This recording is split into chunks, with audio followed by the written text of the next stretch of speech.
Hi everyone, I'm Joanna May Booty. I'm pretty good. How are you doing, Spence? Great. It's unseasonably cold in June, but we'll take the doing the same old grind, and we're here doing the weed out on the Monday afternoon, and we're happy to have a public figure and advocate, Draven Dolores, been so gracious to offer their time to come in and talk about their advocacy work groups in Springfield, and we're just gonna get into it. No fluff, no. Joanna, thank you for joining us, and thank you for Draven for coming on. Let's get into it. Thank you for having me on. I was so excited to have you on because we talked a little before the recording and first met Draven on Instagram because I saw that you were working with Neighbor to Neighbor tenants' rights issues happening in Springfield. And I know Neighbor to Neighbor work in Holyoke and in Springfield. Spence mentioned you're a public advocate. So that's where I first saw you doing public advocacy. And I wondered if you could talk a little bit about that and your work with Neighbor to Neighbor and the tenants union. So I initially got involved with Neighbor to Neighbor, I would say maybe around a year ago when I actually was having issues with my apartment. I had a neighbor of mine who knew a Neighbor to Neighbor organizer. She told me that Katie, who was the organizer, was coming over to the apartment. And so I was like, hey, whoever that lady is, I want to meet her. I would love to get to know her and let's unite, because she was helping Brianna and I was just like running around like a chicken with my head off, not knowing what to do. Luckily, I met Katie. It was through meeting Katie that she told me more about Neighbor to Neighbor and the organization. Deeply inspired to become a part of Neighbor to Neighbor as I started to organize with them more in protests, especially at the Springfield Gardens office on Dickinson Street. When we went to go protest, and the people in the offices were literally like locking themselves inside the buildings. One of the things that got me wanting to involve myself more with Neighbor to Neighbor is when I saw that these property owners and landlord offices were hiding themselves from the tenants and not looking at we have over 500 signatures of petition signatures of literal like tenants who had actual problems and concerns. We had proof, we had evidence, everything was there, and they just did not want to see it, and it got us all heated, of course. And so, uh, through tenant gathering, through tenant organizing, and me having my own issues in my living situation, in my life, and growing up as a younger person, being 21 years old in this economy, in this society, seeing the things around me, I just feel like I feel like there's a big need for younger individuals to get involved with these social political issues. Neighbor to Neighbor is a Western Mass organization. I was born and raised in Western Mass. I just felt like it was a great thing to, I just felt like it was meant to be. I was already doing some work with Impact Center and the girls' organization, and I was already like volunteering for Justin Hirsch's campaign, and I just started doing more things that kind of led to another and another, and then here I am now, and it's been a beautiful endeavor. And I just look forward to see where it goes. It was with Neighbor to Neighbor that I was able to go to Washington D.C. with 8 other tenants from across the country to speak with the director of the FHFA, who is Sandra Thompson. That they actually, are the individuals who allocate those funds to those property owners, and so they're just really great at like getting things done and organizing. Could you tell for the audience who the FHFA is? Is that what you said it was? The FHFA is Federal Housing Finance Agency. The director of the Federal Housing Finance Agency is Sandra Thompson. I went to Washington, D.C. 8, then 7 other people from across the country went to Washington, D.C. Why did we go to Washington, D.C.? Because we all in our apartments, all of our apartments, the one that I live in right now, they were purchased with FHFA backed loans. Now, the issue that we're trying to bring up to Sandra Thompson and the FHFA is that a lot of these property owners and these private investment companies purchase these buildings with those federally backed funds, and then they rent hike these buildings. They don't fix them, and then they get the tenants money to pay the mortgage of the building, and then pocket the other money, or who knows what happens to the other money. There's never exterminations. There's never checked for mold and mildew. There's never checked. You know what I mean? Like right now, my apartment has a lot of damage. But my apartment will pale into comparison to other people's apartments. And that's the sad thing, is that the fact that my apartment pales into comparison to other people's apartments is crazy. And so another issue that we wanted to express to Sandra Thompson and her staff is that this isn't a centralized issue. This is a nationwide issue. We have people from Chicago, California, people from rural areas, city, metropolitan areas. We had different demographics: Hispanics, Black, white. This is not a centralized issue. And this was something we were trying to tell them, and that this was nationwide. A lot of us are being displaced. We had a girl from from California, who was displaced twice in a year. She's 60 years old. You know what I mean? She was from Merced, California. Yep, that's where it was. I met this other couple, these other individuals from Kentucky, older folk from a mobile park home community, and this private investment company purchases the whole park, hikes the rent. All the poor people that were living there get kicked out. Then, you know what I mean, displacing all those people. So you have a lot of people who know the system, who know the law, who know how to play the game of capitalism, who are out there buying these buildings with these loans. Then they're taking advantage of middle class, working class, and lower class folk. But because we're in a capitalistic society, unfortunately, these things, they go unforeseen, apparently. And it stresses me out as a younger person. Just because people conflate legality and morality all the time, right? Mm-hmm. Same thing goes for the system. Well, that's what the system's operating as intended. It's like, well, yeah, sure, but does it have to? We're all in the same boat here. In the first 10 minutes of talking with you, that it's so obvious that people who have full-time jobs or disabled or elderly or can't work, doesn't matter. People who have other things, other stressors in their life, can come together and figure out this is all the things that the law states, the programs, the grants, the actual money the landlord's paying for the mortgage, collecting evidence. You're doing all this stuff outside of being a regular job. And if y'all can figure it out, it's really disappointing. And I'm really sorry to hear that your fellow neighbors have such poor living conditions. It's really unfortunate. It sounds very similar to the situation JR, Ward 1 Holyoke, has come on and talk to our show about. And they got the same issue. They're trying to form a tenant union protections office with neighbor Katie. And JR, another situation just like you, just a person that lives in the apartment complexes, and mold isn't getting taken care of. Mice and whatever, all the things that come with running, people living in a small space, isn't being taken care of, and there's nobody to enforce it. So yeah, and this is, again, like, the landlords are doing a capitalism. So it just happens with a commodity, something we need. Like, you need a house, you need food, you need water. I've always said that Springfield has the potential to be a small, booming city, but it needs the right leadership.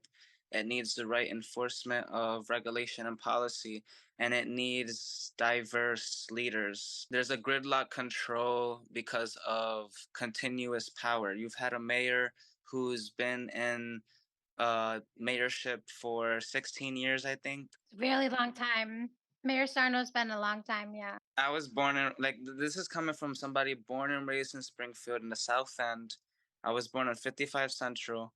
My dad came here to the South End back in the 70s. Like, he's been here, he's seen it all, and he's told me the history. He's told me this is coming from my dad, who has stood in front of these, on these streets, seeing how things happen and how people move. And the times were different back then. And when you look back in history and you look at how cities formed, how cities got to be the way how they accrued their wealth, how did they accrued their stability, and what that stability was built off of, you begin to see the cracks of Springfield. You know, you have a city that's trying to be better and trying to be greater, but the foundation of the city is unstable because you have the city hall who argues with the city council. None of them basically they the city council does a better job with hearing tenant concerns, but the city council has no power because they're arguing with the city hall. So where do we get a voice, and where does the middle ground and the equality like come? Like, and I don't know, like a year ago, I looked at Springfield, like the North End, it being completely renovated and all of this stuff. And I was thinking to myself, I remember when all of this was disgusting. I remember when everybody used to talk shit about my apologies. You're fine. You can say all the swears you want, honey. I remember a time where people used to talk down, and now this area looks really nice and blah blah blah blah blah. You got a mobile, you got a KFC, you got a. I'm liking all of these businesses, but then I also start to think to myself, what's gonna happen when they hike these rents to these apartments? What's gonna happen when they fix these? All these people, all these original people. Like, when I say original, what I mean is people who are like people like me who were born there. They're going to displace us and send us to a place like freaking Greenfield in the rural area where we're not. I don't know how to survive out there. I'll help you. I'm up here, but still, I know what you mean. It's not fair. It's a very wrong though. To be displaced feels very wrong. You're correct. If it's your home, it's wrong. My dad told me, like, back in the 90s when a lot of people got displaced from Springfield and they went to Holyoke because of rent hikes. You look at what they're doing now. I'm seeing slowly on the Belmont area things getting nicer, and I'm already getting nervous because I'm near a place where if they like I'm near a pharmacy, a library, a grocery market, a park, and so if they work on any of that, I already know that my rent is gonna go up the roof, and that scares me. No, of course, and that's why that's why I asked about neighbor to neighbor, because it's almost like you said, like disheartening, because you hear these stories of people who are older, especially, but as a young person, like you said, you want to have hope. So I'm not assuming for you, but I'm asking. I hope that programs like neighbor to neighbor and like connecting with people so that you can feel like you have a voice and maybe start planning and like it sounds like you were working with someone running against Mayor Sarno. So I hope things like that are uplifting in some way. And would you tell us more about any candidates running against Mayor Sarno, if we should keep an eye out for them in the future or anything like To that? my knowledge, I believe I know that there is Justin Hurst, Jesse Letterman, a guy named Dave CMP. I could be wrong. I don't know his name. I've never heard of him before. I don't know of any other candidates other than Sarno that to my knowledge that is running. I volunteered for Justin Hurst's campaign because I actually met him. So it's like crazy, right? So I'm working. It's a regular day. I'm working my job. I was working at a custom clothing shop, and it's crazy how I look back. I'm like, yo, it's like so perfect how this happens. I'm working a custom t-shirt shop. Justin Hurst walks in. I need to make I'm working on my shirts. I'm like, holy crap, this is the perfect opportunity for me to introduce myself. And I'm like, hello, nice to meet you. I'm Draven. Uh, and he introduced himself, and we started talking. He told me he was running for mayor, and so because I was already like like I had said prior, doing what I was doing with Impact Center and the other organizations, I said I feel like when you align yourself with politicians and you can garner knowledge and learn a lot, and also see these people and city officials and how they also treat constituents, and also kind of gauge that world. And we're in a democracy where you need people like that to advocate for what you want. So it's always good to surround yourself around those people. When I met Justin, it was real authentic. I felt like, through our times together, I really got to see who he was as a politician, at least. I like what he has going for in his campaign, what he's speaking about. It represents a lot of what I represent as far as, more public transparency, having more interaction with the younger folks like myself for 20, 25. I feel like a lot of, and me and my dad have spoken about this a lot too, is you have a lot of young people who don't vote that if they voted would change so much. But then you have a lot of old people who are ignorant and don't really they'll listen to whatever they think is the right thing. And you got the politicians who know that, who go and they go to those old people by hitting them up in their mailbox or their little you know and saying and getting their votes. And then and then you'll end up seeing no change occurring because the younger people aren't voting, and the only people voting are the people being manipulated.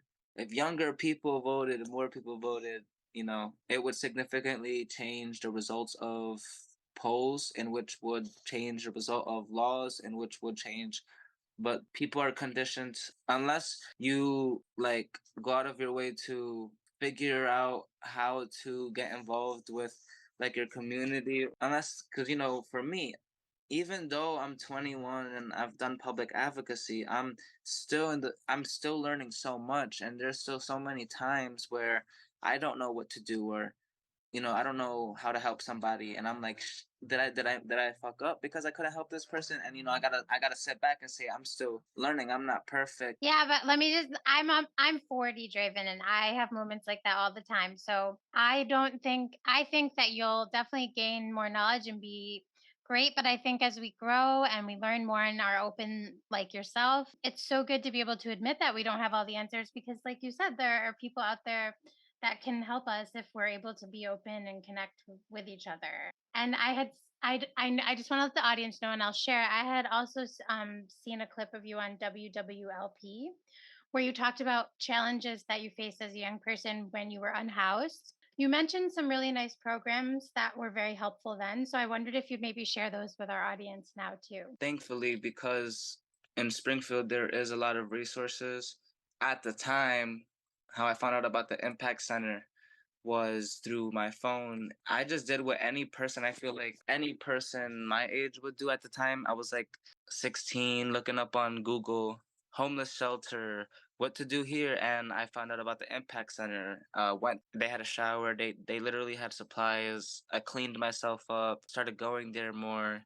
And it was through that, I eventually found a job, and it was through that job that I saved money and such. And so I was always, for me personally, because my dad's older, he's always educated me on save your money, and I was quick to at least save my money. And the Impact Center significantly helped with that. It was like COVID too. This was during COVID where there was no job, so I was always couch surfing. And I look back and sometimes I'm like holy crap. I bet. Cause it's not like I will never say homelessness is good, but thankfully I always found a place. As far as there was maybe one time I slept in in the buildings, how there's the door that you open, you walk up 4 stairs and there's the other door.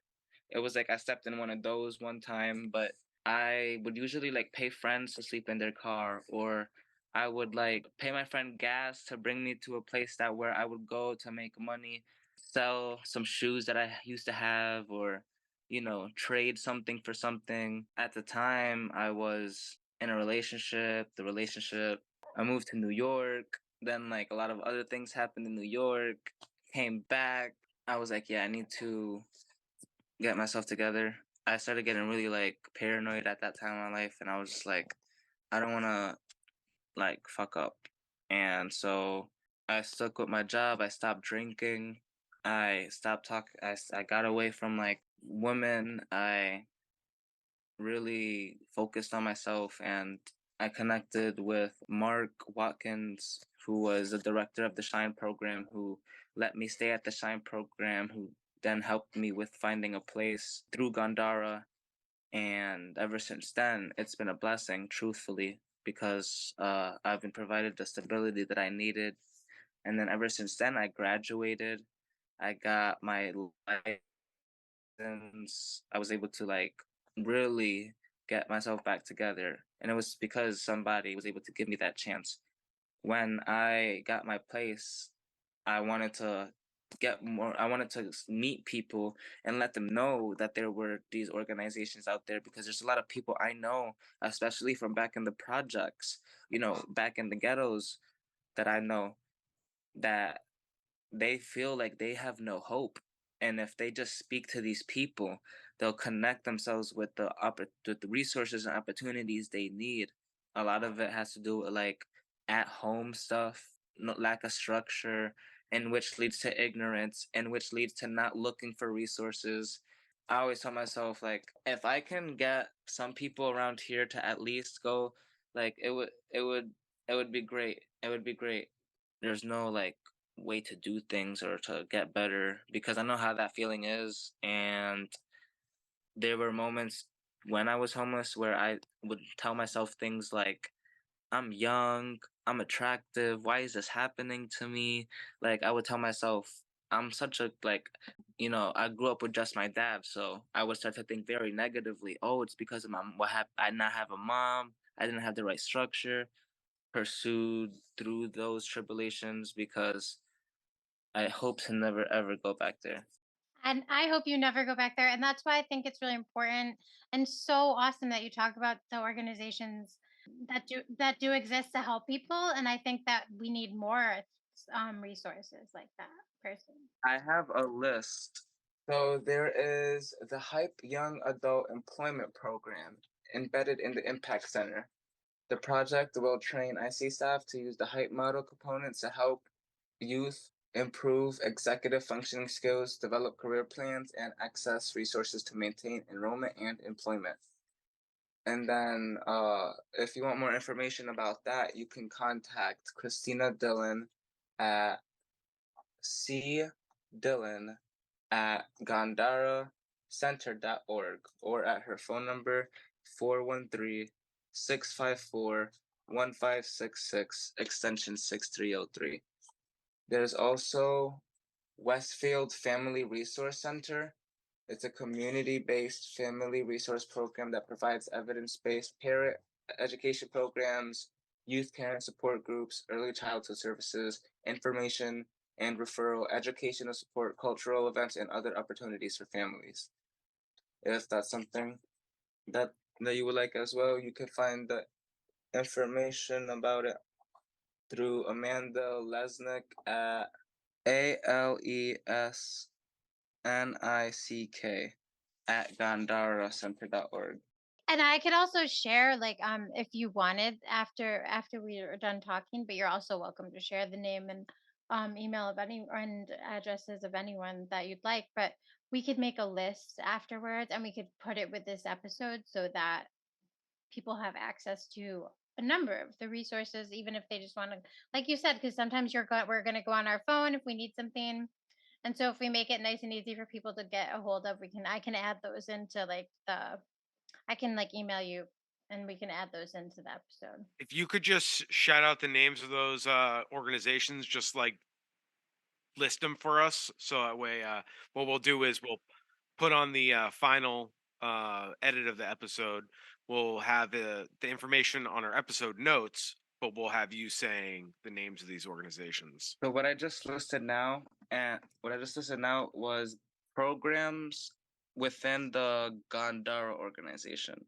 The Hype Young Adult Employment Program and the Westfield Family Resource Center. Beautiful. And we're going to share all this information on our episode notes. So anybody listening, we'll have all the contact information and all these resources on our.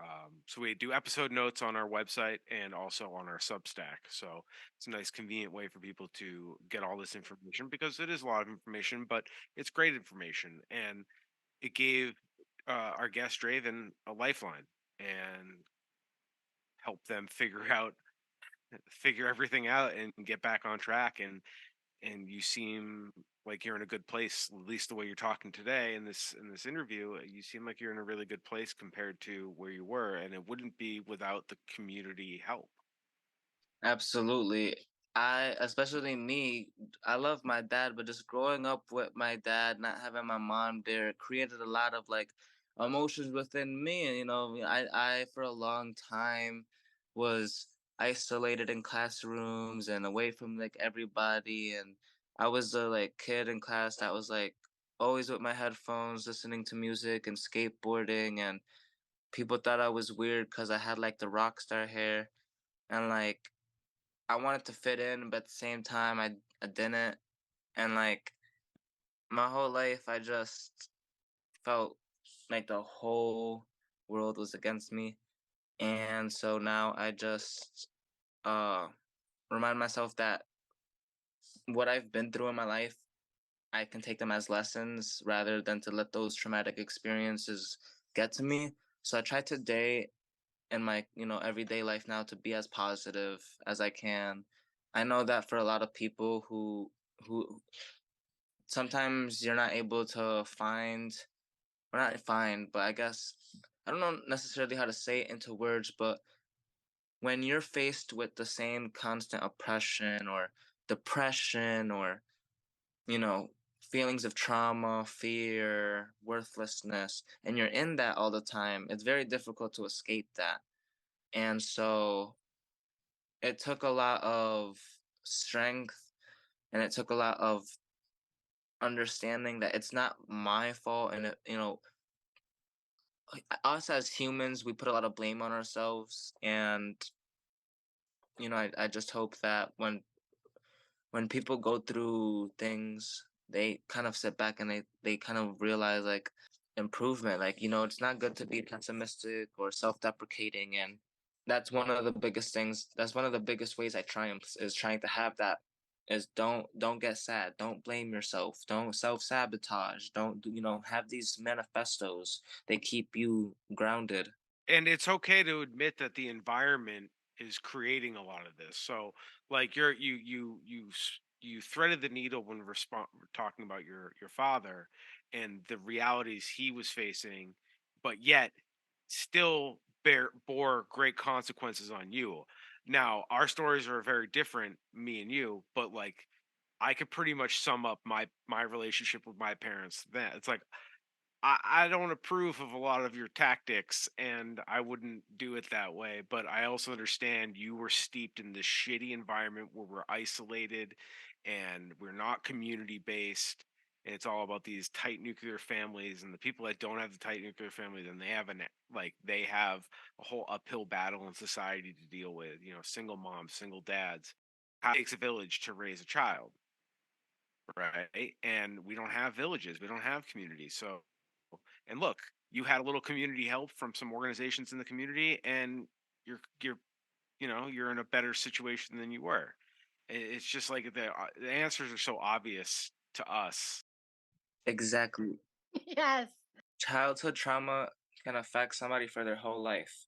And the environments you're in, like I'll say this, like I've always from 0 to 17, I always lived in Springfield. I was somebody who never left Springfield. I maybe went to Chicopee or Holyoke, but like I never left anything else other than that. Like I was closed off from the world. Then I fell in love, literally, moved to New York, and I moved to this big city, well, not in the city, but upstate New York, completely different area, to Hyde Park. And I got a whole new different perspective. Keyword perspective. Remember that word. Perspective of the world. I saw how people out there lived. I saw how people out there commuted and how they communicated with each other. I saw the just like neighborhood, the neighbors, how you doing? And, like like in a movie. And so like I'm over here thinking to myself, as somebody from Springfield, we don't fucking do that shit out there. Motherfuckers will walk by you and have the dirtiest face, they'll look at you like, and you're just like, whoa, I'm just trying to get my coffee. And so like you begin to realize we were so conditioned to take this stuff. We were conditioned to live this way because when we're born into this world, we're listening, we're consuming what we hear, and then you begin to grow up. And if you well, depending on who, if your parents are conservative, chances are that child is going to grow up with conservative views. If you grow up in a household with liberal views, that child grows up with liberal views. It's or whatever the case may be. Children will grow. We consume that information, and then depending on the severity of our lives, as far as like the trauma and how bad or good or how worse that gets, all of that is determines the person and how they grow up. I'll say because I didn't have a lot of structure in my life, it led to me being very ignorant to a lot of things in my early teen years. And it took like my girlfriend telling me like, yo, that's not like how you do things. And it took like people literally stopping me in my tracks and saying, hey, what the hell? When you like, I used to tell people, what did you expect? I used to chill on Saratoga Street with my homeboys. Like, I used to chill on the steps with my friends, smoke a blunt, and like go to the park. Like that was normal for me. To some people, that was ghetto, and so I had to grow up, and I had to see things differently. But I didn't start seeing things differently until I left Springfield, and so when I came back from New York and I was 18, uh, I I just started to kind of I kept that in mind, all of what I learned like out there, and I started to see how, I guess, manipulated things were here, how things were planned, how things were you know strategically intended. And I started looking at our the like politicians on the internet and in Springfield and history, and I started asking myself, why hasn't much changed, and why is a lot of the change centralized in one area?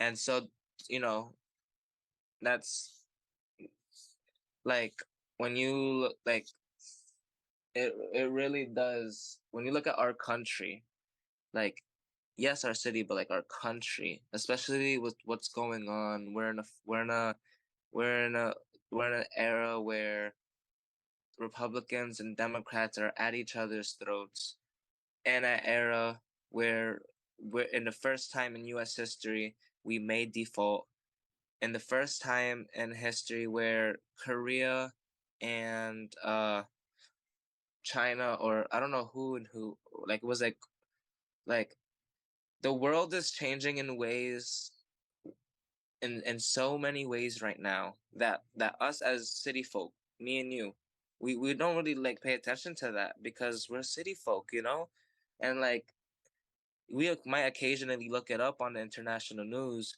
but like when you really look at things and you use it, when you think about it, look at 1920, 1930, 1940, that was the war. 1950, 1960, when everything ended with segregation. Now you're in 2023, or no, no, let's rewind a little bit back to the 70s with the women's rights movement and all of these movements and stuff. Now we're in 2023. Now we're at inflation. How about the next 20 freaking years, yo? Like, we have to really start thinking. First of all, global warming. Second of all, uh, pollution. Third of all, overpopulation, just lack of resources. We don't have oil from Russia. We don't have, like, we are becoming a fractured nation, and it's all because of greed. It's all because of money. It's all because of self-interest, people having their own agendas. And if people just took a moment to breathe and just like look around them and see who's really like participating in the politics and in the community, and engage with those people and try to see ways they can uh unite in their communities. And I think that way that would ignite change in local communities. I always say, going to the state assemblies, I always try to suggest that to people, like, hey, let's go to a state assembly. I think that would be a huge learning experience, especially because that's literally the state assembly. That's where they talk about so much, and where constituents could literally bring up so many issues right there at the state assembly. But I don't, like, right now, I don't know how to really set that up. I don't know what steps to really take, or when those state assemblies are. So I have to look up when the state assemblies are and try to see if I can organize people to go to that state assembly with, and speak with the people at that assembly in hopes they can help out with issues relating to needs in the city and stuff. Like, my whole goal is trying to organize and speak with, because the truth is there needs to be more participation and governance, and the local level. Like, Local, especially, I completely agree because we have a lot of community power when we work together and vote together. I don't want to sound, because I know people are always like, don't be that guy or don't be that person. They can't expect change if they're not doing nothing about the change. And they're not people are really not voting. People are just talking on their Facebooks, on their Instagrams, but they're not voting. They're not going to the city meetings or anything. They're not emailing their city reps or whatever. And yet you want to blame no change, but no change is, you know what I mean? Like, I think about things like that because we have to think about things like that. That's our literal democracy. In order for laws to be passed, you need to pass a bill through legislation. There needs to be two revisions, and there needs to be steps, but we have to be the ones to start those steps. And a lot of people are sitting at home like, oh, politicians don't care about us. That's literally the oppression they condition you under. That's how they stay in power. And that's something I say, and then they want to call me crazy. People shouldn't say that. I'm excited to see you organize people, and I bet you neighbor to neighbor would have some resources. You said you didn't know exactly who to start with organizing. I'm excited to see because I think if you mobilize like the locals and people, like, I think local votes are very important. But I ran for office in my town and I lost by 1 vote. Wow. Yeah, so it's totally important, like you just said, and I will actually personally help you find state reps, or who I will email with you if you ever wanted me to, just so that if you have young people in Springfield that you would like to organize with, or anyone who would like to go with you, maybe there are resources we can find. If you're open to that, I would be happy to help. Absolutely. We can definitely discuss that after. I want to just say thank you for having this passion and seeing the oppressor for what it is. And as the resident white man, I apologize on behalf of my and I totally get it when I get looks, and that's cool. Oh my gosh. As a Hispanic, as somebody who grew up hanging out with Puerto Ricans, like, and Dominicans, and like, unfortunately, and mind you, I was born in 2002. So, like, in 2003, 4, 5, 6, 7, like, if we look back, let's look at back then and how things really were. People were throwing around the R word, the F word, this, humor. Everything was different. Literally, homosexuality was like illegal. Like, I remember, like, I was a little kid, and so, like, just back then, even racially, even though people were like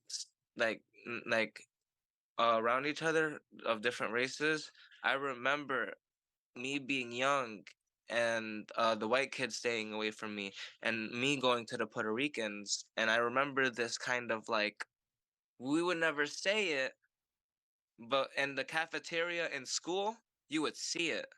The black kids would be with the black kids, the Puerto Rican kids would be with the Puerto Rican kids, the white kids would be with the white kids, and it would be like that. And back then, like, uh so there, it created like this rivalry, my apologies, rivalry among with each other. And at least in Springfield, like, and being in a metropolitan place of a lot of like it created getting looks for a lot of people because you had Puerto Ricans not understanding why the hell black people are talking shit about us when we're both oppressed and we're both marginalized communities.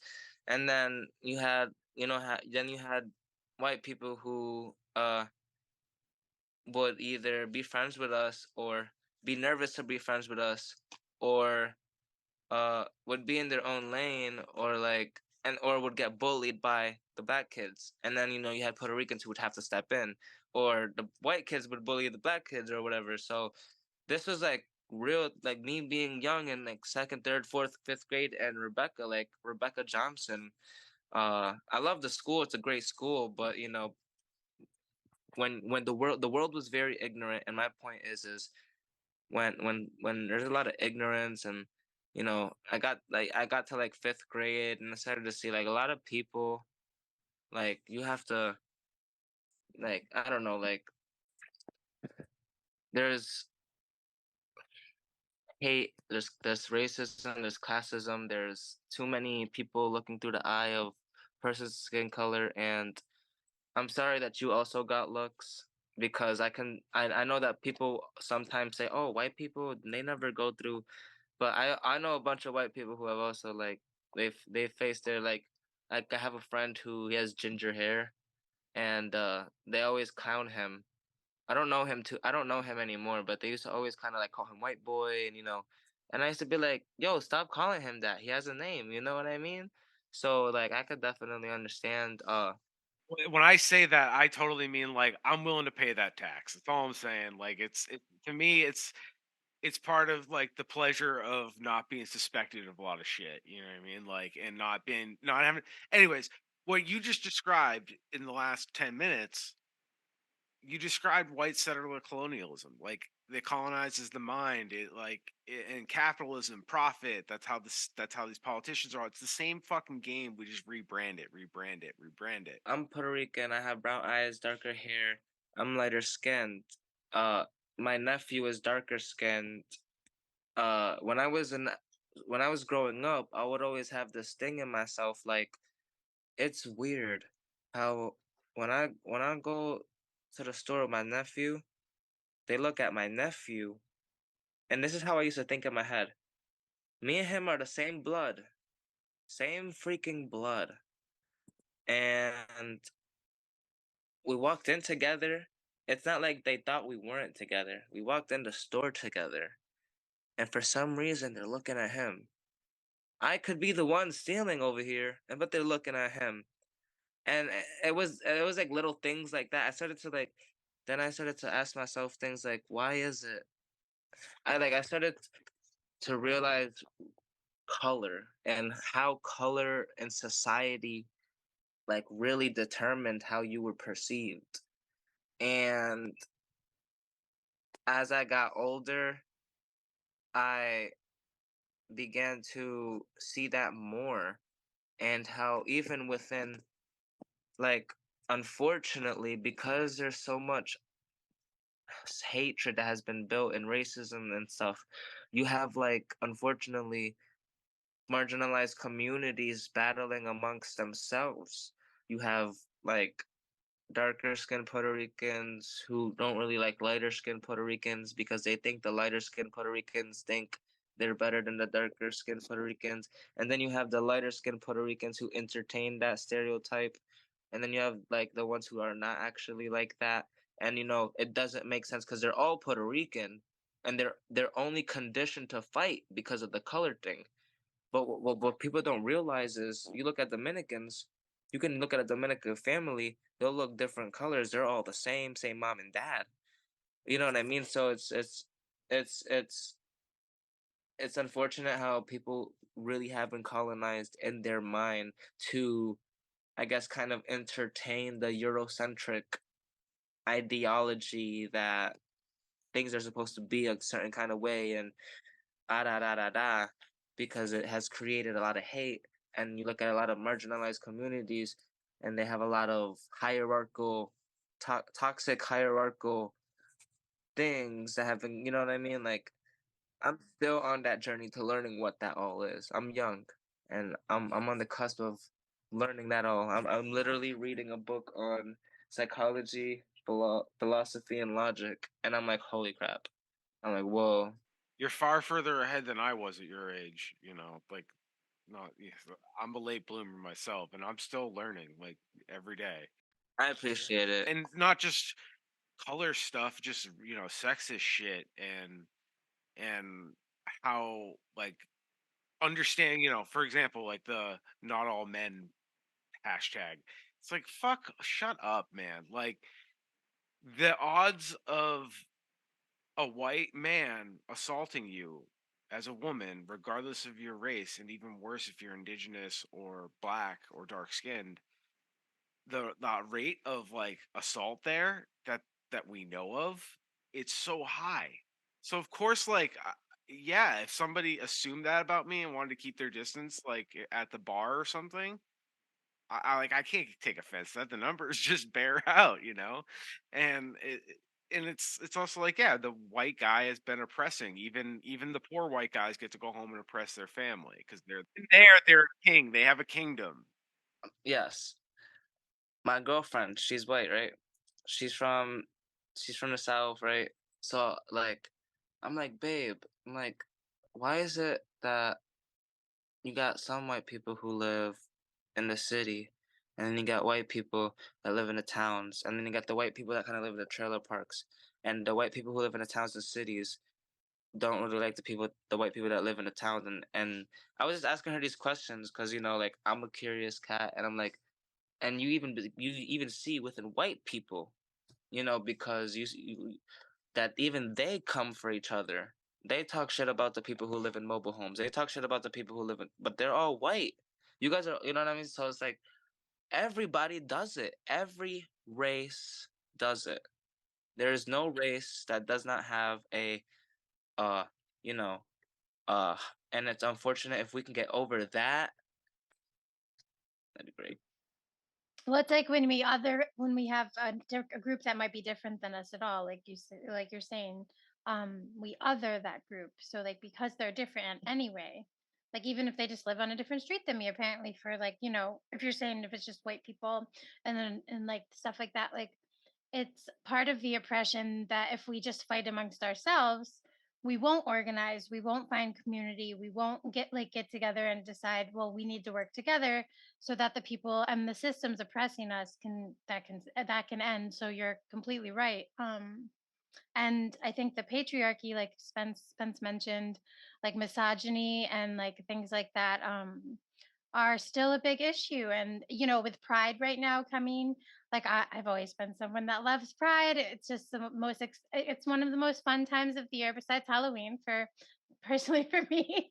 And I'm always excited for um my queer family and friends to get to be proud to experience Pride with them and to have Pride be part of their life. And as someone who thought when I was 18 that things would be so much better now, when I'm 40, it's really sad to see that like there are things happening where even a joyful celebration like Pride could be so upsetting for certain people in just like within our own country. And I think again, it's because we are being put into these positions where we're othering each other still and not realizing we're all just people who are trying to survive and we need to work together and love each other. I think hate is just I'm with you, Draven. I don't know how we get rid of that, but it is the worst part of our humanity. For me personally, I tell myself, if if we, and when I say we, I mean all the organizers, I mean everybody, I mean you, I mean Spencer, I mean everyone. If we don't talk, if we don't say anything, if we don't get involved, if we don't speak up, nothing will change. So it's good that we're all doing what we're doing already. We just have to keep it up. And I believe with the right leadership in whatever community you're in, city, town, uh, wherever, with the right leadership, with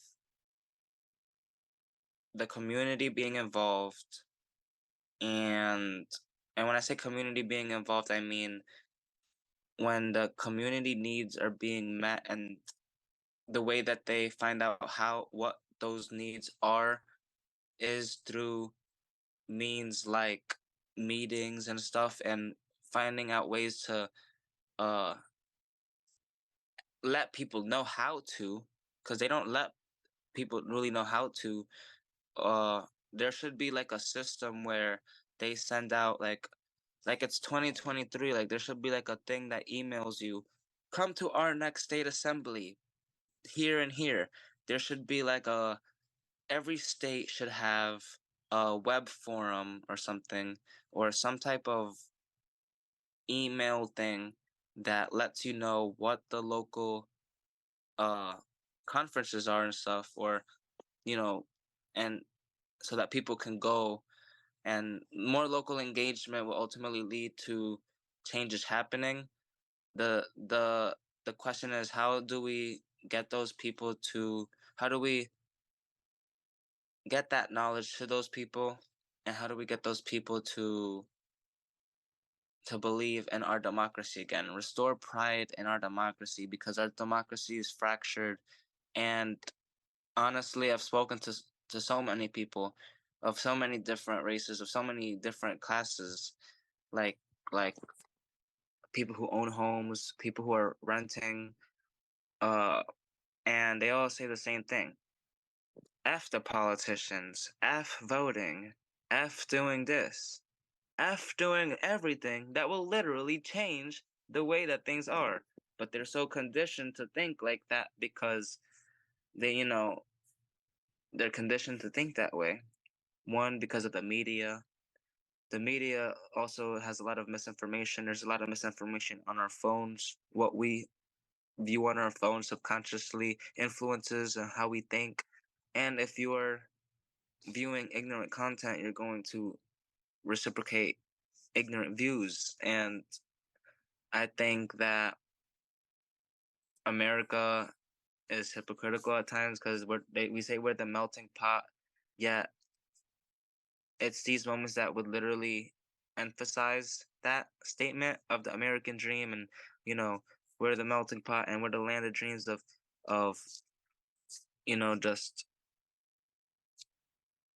having engagement and employment opportunities, and just a better city. Like, we have a better city, but it's not for the people. We have a better city economically for the business owners and the homeowners here.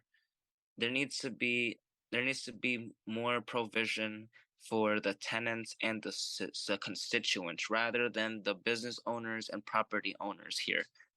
There's too much capitalistic BS going on, and Mayor Sarno needs to be replaced. Needs to be a new guy, a younger guy, and as a younger person, I truthfully believe that. Well, I appreciate your dedication and your apt analysis. Like I I couldn't say it better myself. And getting involved looks very different to everybody else. Like it's not one size fits all. Some people are, gumshoe journalists. Like we have a couple friends with the weed out that are, they do a lot of the work. And then there's people that are organizing, um, to go to the state capitol or even coming on our podcast and being like, "Hey, I have an idea. Maybe we should all be getting emails about like shit that's happening." And Absolutely. like we can do this. Like we can put a man on the fucking moon. Like why can't we like make this a more inclusive democracy? And why why don't we hear from the people that have to work and live in these neighborhoods and make these people money? Like, come on, let's get to the bargaining table. What the fuck are we doing? Mm-hmm. I So before we go, I could you give our audience, anybody that's listening in the Springfield area, if you could tell us, Draven, where people can reach out and organize with you, where you typically like I don't know, your social media, do you have a particular organization you'd like to shout out to organize with you? Anybody listening in the Springfield area, because we would love to do that, and anything you mention, we will put on our episode notes too. For sure. You can find me on Instagram and on Facebook. That's where I post a lot of my updates on what I'm doing, where I'll be, where I'm attending, what I'll be participating in, or just I'll share resources on my Facebook, what I like to do sometimes is I'll like post like mental health like notes, like little. This is how Draven feels, and I'll post that and hope people will read that and kind of be like, they'll, because at least for me, sometimes I'll read things and I'll be like, that's helpful. That people will share a story and I'll say I can relate to that. I appreciate that. Like that's it's like advice, you know what I mean? And I like your stories. I like your stories on Facebook, so people should follow, I think. thank you. And you can find that under my name, Draven Dolores, DravenDolores. You can find me on Google. Thankfully, it's just my name. Just Google my name. And if I were to shout out an organization, I would say Neighbor to Neighbor and Gandara. And Behavioral Health Network. I have to give them a shout out too, because they're also a great organization who provides therapists, psychiatrists, a bunch of mental health resources. They like I've had my therapist and psychiatrist at BHN since I was 3 years old. And I'm really lucky to have been able to say that. And so it's because they are really nice people and they offer like different resources on like a bigger level as far as like if like crisis or you know stuff like that. And I think they offer stuff for like even like teen moms and stuff, but I'm not a teen mom, so I don't know about those resources. Can't thank you enough for sharing your story and sharing your experiences. The whole point of the weed out. It's not. We talk a lot about police abolition here, and we fucking hate the cops. But we also really like to let everybody know that like we got to build up other things to deal with the things we say cops are supposed to deal with. Like so, we always want to bring people on and share their stories, and I hope people are inspired and or want to organize with Draven. Anybody in the Springfield area, this is like the call to action of the show. Like Yes. let's build community. Let's democracy, small d. Like everybody get involved. Like we'll get somewhere because most people, when you come to a table to break bread and negotiate in good faith, you'll see the humanity, and everybody will figure it out.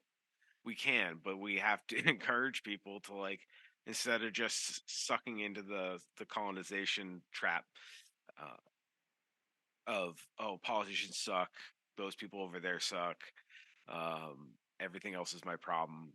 Whether it's brown people or fucking trans people, it's like it doesn't make any fucking sense and it's just hateful and it's just to keep people fucking separated and arguing with one another. And so yeah, thank you so much for being so eloquent at saying it and like having this wonderful vibrancy. We love having people with good energy and you got good. Yeah, you are so uplifting. Really, really appreciate you coming Thank on. you. I appreciate it a lot. And you guys are awesome. It was a pleasure meeting you. And I hope that this isn't the last time we meet and speak. You guys are awesome. Thank you so much. I don't think it will be the last time. Hopefully, next time we can meet in person. Yeah, that'd be dope. We thank you so much for your time and we would love to have you on again, especially if you have anything specific that we can get like a call to action on. I would love to be on the podcast again and speak as well. If you would love to reach out, if there's anything in the future that you feel like I can help out with, and any of you, reach out to me. I always love helping out where I can. Ditto. Same back at you. Nice. Got it. It was nice meeting you guys. I hope you guys have a wonderful evening. You too. Take care. That was great. That was awesome. Yeah, I really enjoyed her point of view and really kind of very grounded and also kind of galaxy brain view as I like to call it. And that's a compliment I get accused. My wonderful Bridget, my spouse, likes to say I get galaxy brained, and you see everything like in the fucking Men in Black, I guess. Like it's like this. It's something like as small as a kernel has like a million things going on, and it all kind of binds together. And this Draven really sees everything, but also could share anecdotes and personal experiences and make it personal. And that's important, sharing stories of the working class. And this is good news mostly. And they're active and they want to do things and be engaged. I thought they were delightful after having shared, like they said, the trials and tribulations that they faced as a young person who is unhoused and who's trans. I think it's wonderful that like they said, they felt really lucky to have a therapist and a psychiatrist because it is so hard to sometimes find even those resources, which don't work for everyone. And if that doesn't work for someone, that's fine. But I'm so thankful that they came on and were willing to share the resources that have helped them. And I hope that this lets community members that are listening know who have never potentially faced being unhoused or faced mental health issues or things like that where you need those resources. Do you think of others when you see issues like that potentially be like cut from your city budget, or if there is potential money that can go towards things like that? Look at the way that it can impact your community in a positive way. And like Spencer and I always are hoping to reallocate funds in local budgets away from the police to things that would help other like people just thrive and be themselves and live a life that is full and joyful. I think Draven is a wonderful person to speak on how resources in the community rather than policing just really are going to uplift and help someone move forward. She really has a great energy. I can't say that. So anybody in the Springfield area that's looking to organize, and maybe some of the issues they mentioned, maybe you're having landlord issues and you need help, uh, please reach out to Neighbor to Neighbor. Katie Talbot is the lead organizer. We've had her on previous episodes. So that's one person, one place, not person, sorry. It is an organization with lots of wonderful people, and they've helped people like Draven. So, and now Draven wants to return the favor and help out her community. So, thank you, thank you, Draven, and we appreciate y'all. We just appreciate people coming on and sharing their stories. It's not easy um, to be disarmed and tell, but they seemed like they really find joy in connecting with people. So, always good because I'm a curmudgeon. Well, and I hate most Facebook status updates, but I actually love theirs because, like Draven was saying, she posts things that are super uplifting, and like sometimes I'm not kidding. I'll be like, oh yeah, like it just makes you feel like there is someone out there. Like I don't know, most people's Facebooks they're like the only Facebook status besides my like 90-year-old relatives who I really read. So I encourage others to follow them on all levels because even if you were just reaching out to them because you maybe are a young person in the area, like I think that they're wonderfully welcoming and just want to be part of the community and know as many people as possible. And like you said, the galaxy brain thing, I have that a little bit too. But I think for them, like you said, it's not a negative thing at all. It's never been negative. It's just, it's kind of awesome to see a young person be so excited about getting to learn more and more. Yeah, I it's just so I'm so happy when people just bring good energy because it makes doing this a lot easier. We've been so blessed to have so many great interviews. I mean, whether this is Draven or the Barnes and Noble Hadley people and everybody else, Laura, Andrew, they when they bring the energy, it makes our job a lot easier, and then we can just let them kind of go and share their story because they're such compelling folk that have been on, and so we can't do it without them. And shout out to everybody listening, like, rate, etc. We really need it. We appreciate it.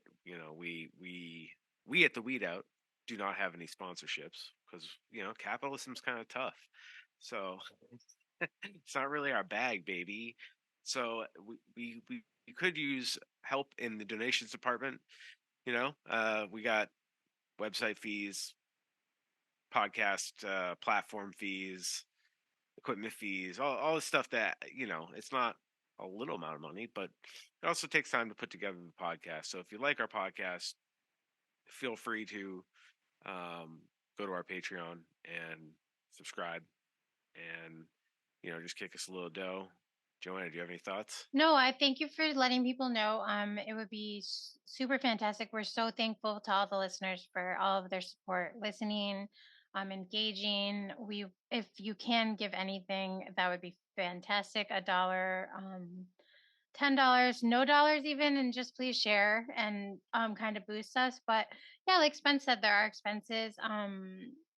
And it's okay because we love doing this, but we could also use some help. So we may have some more information coming out on that down the pike. But for now, that's all I have on that. Yeah, and it's not even like, I think we said this on previous episodes. If not us, another local journalist. If not us, so that helps too, because a lot of this information we're getting is from great journalism that we trust, from people we know and trust. And they also have much more expenses than we do running entities like the Shoestring. We're kind of on a shoestring budget and we can make it work. So, and that's fine because that's what we like to do. And I don't know, we still have to keep the lights on, but we're always more than happy to platform people at the very least. And if you can't give us any money to help on the expenses, share the stories, get the stories out there. Because at the end of the day, this is about better communities, community care, abolishing oppressive systems, weeding out the nonsense, literally, ripping it out. And I think I'm just gonna go right into the final segment before we go. And we'll do a quick lightning round. We won't. It's too depressing to like really beat it into the ground, um, because we are in Pride Month. So, of course, there's some fucking ghoulery and tomfoolery by none other our favorite, the the LASD, the Los Angeles Sheriff's Department, infamous for their gangs. You should just Google LASD gangs. Just Google it, anybody listening at home. It's widely documented. When we say the police are gang, like they are, and there's actual fire, not just smoke coming out of the LASD, and this has been going on for like decades, generations. These are generation deep gangs within the sheriffs who control the county, who aren't really beholden to local communities.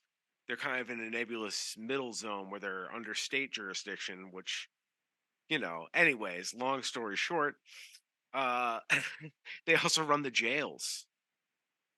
So you got that happening. They're the jailers. And yeah, so the LASD in West Hollywood specifically, really coming out strong, starting Pride weekend off great. In West Hollywood, of all places, basically, I don't know what I did with it. I'll have to edit it out. Here we go. Okay, so nope, that's not it. All right, Joanna. Okay, 4, 3, 2. I saw this thread on Twitter from Ryan Sheed at Ryan Sheed. This happens. What he says is this happened in Los Angeles during the Western Hollywood Pride event. The cops had a booth there, but were laughing at volunteers and patrons at other booths.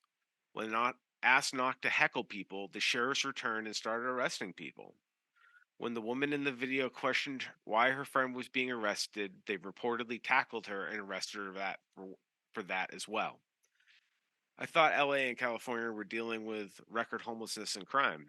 I guess they have time to harass people at a pride parade. And there's been more video that's been released. Well, we can link a bunch of the stuff. Basically, the LASD are a bunch of thugs, and this is why there should be no cops at Pride.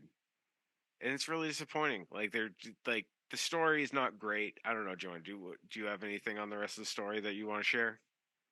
I just think this is like you said, it's an example of why cops shouldn't be at Pride. I'm sure municipality rules make it so that the Pride organizers like have to let them be there, but Yeah, if they have to be there, they should shut the fuck up. Because Pride started as a riot. A riot against police. Yeah, and it's now a celebration. So if the cops have to be fucking present because of whatever municipal rules that may be in place, and I'm guessing that's the reason, or they were trying to get like some good PR. It's just no one is involved is happy about it except for them. And I've seen reporting that this is tied to there was a pride event with counter protesters, like, you know, homophobes, at some sort of school. I don't know if it was like a grade school or middle school in somewhere in LA, and the cops assaulted a bunch, not the cops, the right wing reactionaries protesting pride at a children's event, I guess. They assaulted a bunch of people right in front of the police, and the police didn't do anything. That tracks. It's just not great. And this isn't just LA, this is everywhere. There was a queer activist arrested in New York City by I believe, their SRG unit. I'm sure throughout Pride though we'll see more than just even these few. You know what I mean? Even if you mouth off to a cop, they find a reason. They get your ID and your tags, and maybe you have an outstanding warrant because you were protesting Cop City, and then they illegally search you. And you know, this is what happens. And then people get tied up in court. The cops get to do their get to do their press release that entities like WWLP release, saying they arrested these people on these crimes and they must have, you know, this is serious. And then it never eventually either gets thrown out if the people have enough money to fight it, or it gets lessened because they always go overboard. And it's such horseshit, and they're sensitive little babies. The straights are not okay is all that it is saying. Like I'm just like, wow, like queer people are the only ones that actually like are okay with, because why are we all still I'm just lost on the pride thing. I don't know how we're here at this age for me. The hatefulness of othering is just too much. It's really fucking stupid. It's like, stop thinking about what I'm doing. Like, I don't know. Like, if you don't like it, like, don't fucking go. No one's making you go to a fucking pride parade. And then you're going to call those people snowflakes, but you're going to go to something that you don't agree with and be potentially violent. Those are the things that make me sad and happy for someone like Draven, because they are looking at like the future and they're going to hopefully change it. But it's so sad that this type of hate can still exist for me. I don't understand hate. By not addressing hate, it will continue to fester. So you have to address it. You have to call it Oh, out. yes. Our straight friends and allies, if you appear straight, if you are in a situation where you see something, I'm sorry, you should need to step in. Yeah.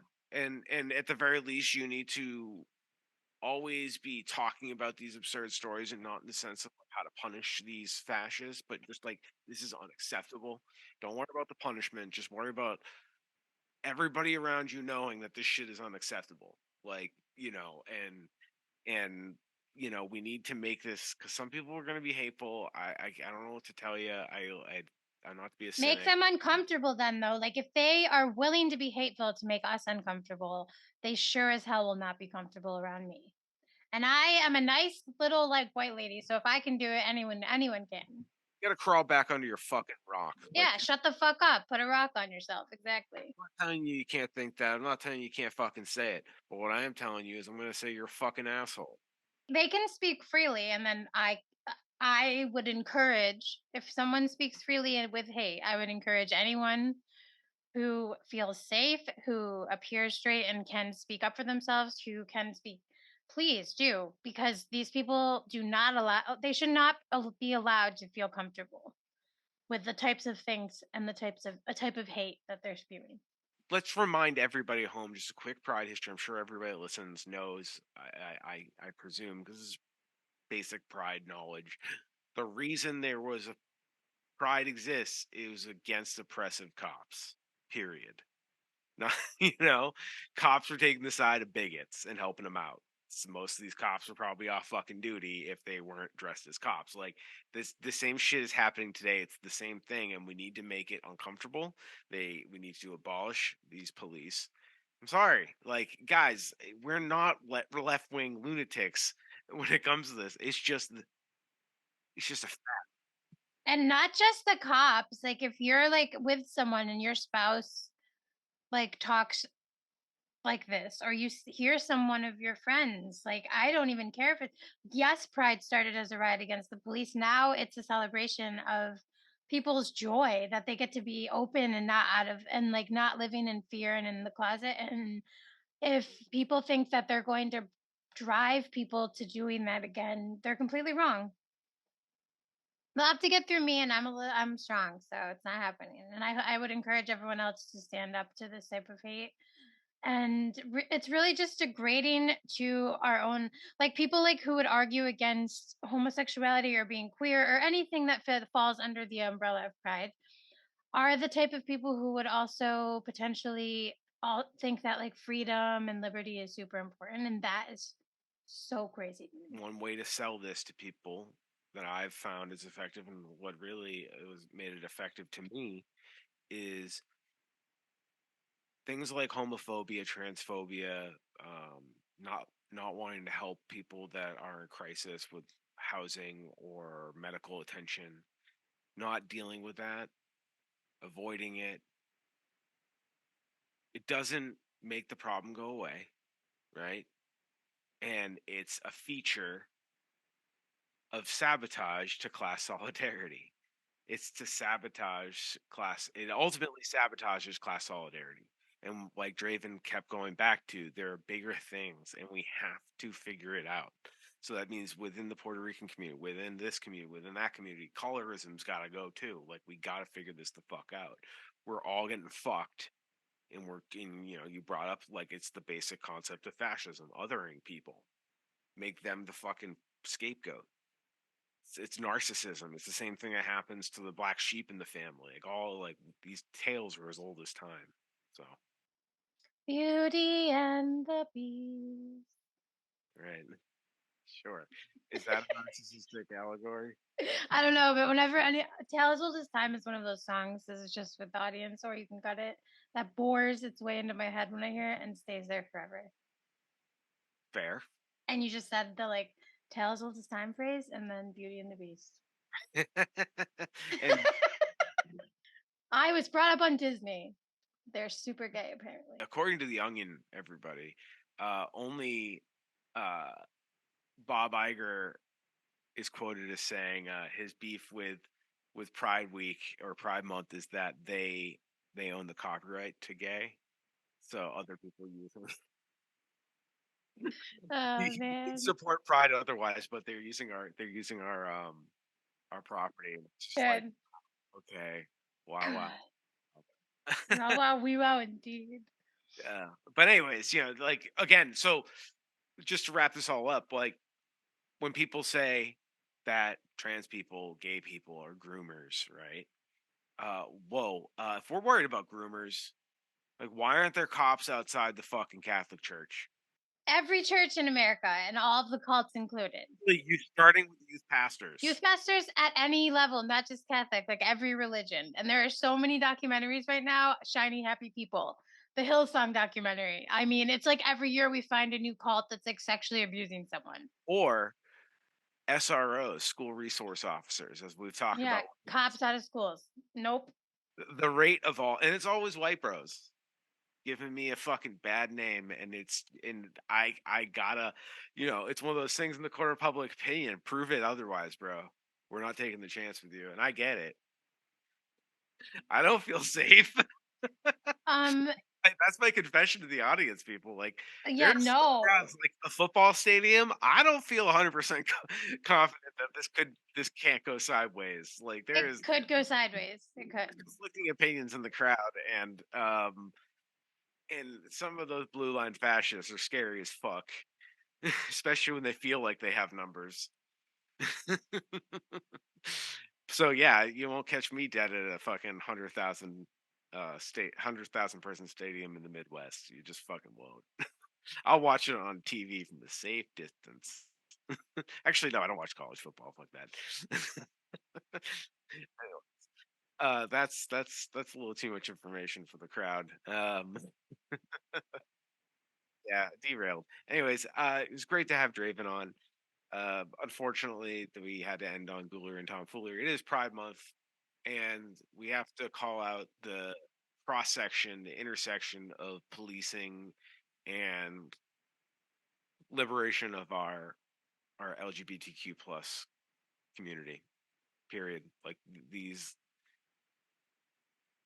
patriarchal colonizing type institutions such as policing, they're ripe with misogynists. They beat the shit out of their families. Like these people, like Google 40% of cops. So I guess the homework is Google LASD gangs and Google 40% of cops. And I'm sorry, like no hate to people who have like religious beliefs or are spiritual, but like Spence said, the sexual abuse within all churches, at all levels is astounding. So stop being so willing to assume one group of people is terrible. And I don't know why everyone cares so much about what we're all doing behind closed doors at night. Please let people that are now able to just live their lives celebrate.